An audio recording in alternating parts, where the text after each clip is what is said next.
আসসালামু আলাইকুম। মোৰ আৰু নতুন এটা ব্লগক আপোনালোক সকলোকে স্বাগতম। ৰাতিপুৱা আজি বাহি কামকেইটা শেষ কৰি ভাবিলোঁ ঈদ আহি আছে আৰু 10 দিনমান আছে, তেনেহ'লে পাকঘৰটো অলপমান চাফা কৰি লওঁ। সেইকাৰণে পাকঘৰটো এটা ঝাৰু লৈ চাৰিওফালে ধুনীয়াকৈ ঝাৰিছোঁ। মোৰ ঝাৰা দেখি বাবুৱে লৈছে ঝাৰুটো, লৈ পিনে সিও ঝাৰি পিনে তাৰ কষ্ট লাগিছে, সি কেনেকৈ নাটক কৰিছে।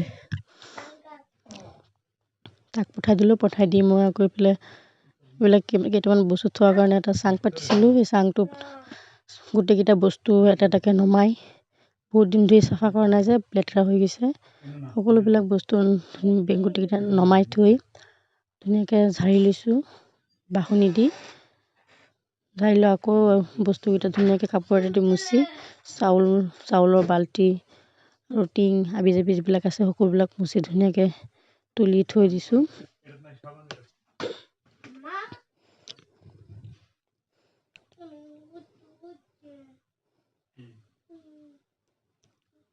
চব্জি, পিঁয়াজ, নহৰু যিবিলাক আছে সকলোবিলাকেই ধুনীয়াকৈ থৈ দিছোঁ আৰু থৈ পিনে মই আহি গ'লোঁ আকৌ গেছ টেবুল চাফা কৰিবলৈ। যে পাকঘৰটো ঝাৰিছোঁ চাৰিওফালে গোটেই পাকঘৰটো, গেছ টেবুল, ৰেক সকলোবিলাকতে ধূলি পৰি আছে। পিঁয়াজ, নহৰু, কেঁচা জলকীয়াৰ বুটাটো পেলাই পিনে তাৰপিছত থৈ দিছোঁ। থৈ ৰেক মেক সকলোবিলাক ঝাৰু মাৰি মুচি একদম পূৰা লেতেৰা হৈ গৈছে মজিয়াখন। এতিয়া লাহে লাহে এটা এটাকৈ বস্তু তুলি থৈ আকৌ আহি গ'লোঁ গেছ টেবুলখন চাফা কৰিবলৈ। গেছখনত ধূলি পৰিছিলে, কাপোৰ দি মোচা নাছিলোঁ। এতিয়া লাহে লাহে এটা এটাকৈ মুচি আছোঁ। গেছ টেবুল মুচি থৈ আকৌ গেছ টেবুলৰ ভিতৰৰ বটলবিলাক আছিল, যিবিলাক বৈয়াম বটল সকলোবিলাকেই ওলাই পিনে চাফা কৰিম।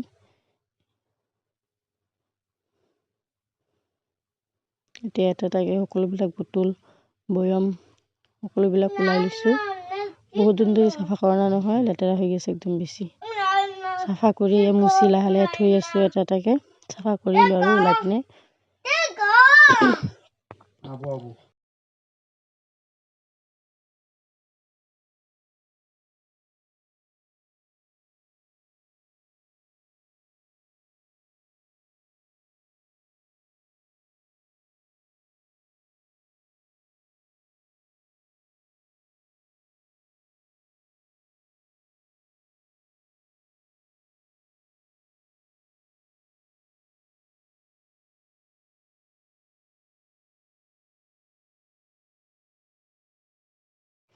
এই গেছ টেবুলৰ ভিতৰখিনি মোৰ চাফা কৰি শেষ।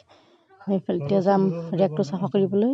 বাবুৱে বোলে কণী খাব, সেইটো কাৰণে বাবুৰ দেউতাকে আৰু কণীটো বইল কৰিছে। মই ৰেক চাফা কৰি আছোঁ। কণী বইল কৰি বাবুৰ দেউতাকে লৈ গৈছে বাবুক খুৱাবৰ কাৰণে। লৈ যোৱা নাই, এইবোৰ বইল কৰি আছে।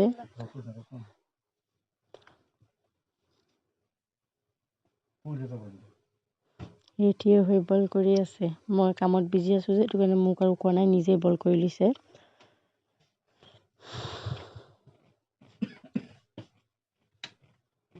ডেক চাফা কৰি এতিয়া মজিয়াখন ঝাৰু মাৰি লৈছোঁ। ঘৰৰ চুকে কোণে ধুনীয়াকৈ ধূলি দি একদম ভৰ্তি হৈ গৈছে, ইমান লেতেৰা ওলাইছে।